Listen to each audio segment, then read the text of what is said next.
Hello, in this brief video I'm going to be going over a light pollution simulator. I'm Larry Rieger, let's get started. So what is light pollution? There we go, we turned on the lights in your home. A little bit of pollution happening there.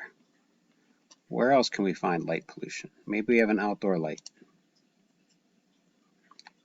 Much more light pollution. Maybe we're going to illuminate a driveway.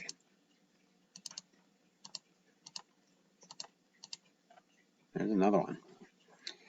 So now we're seeing light pollution.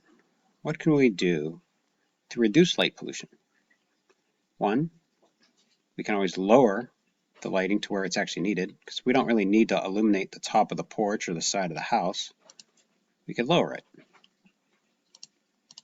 There we go. And we can change. Well, let's get it back. Let's lower it. We could change the way that that light fixture functions, and we can go to what's called downlighting. There we go. There's some downlighting. Not bad. Reducing our light pollution.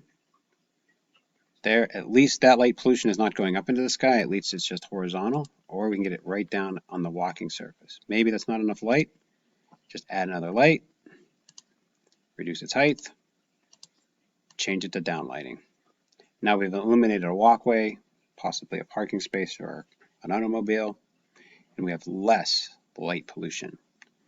And another way to reduce light pollution is to turn your lights off at night, set your outdoor lighting on motion sensors would be best, or even timers if you're not going to do a motion sensor.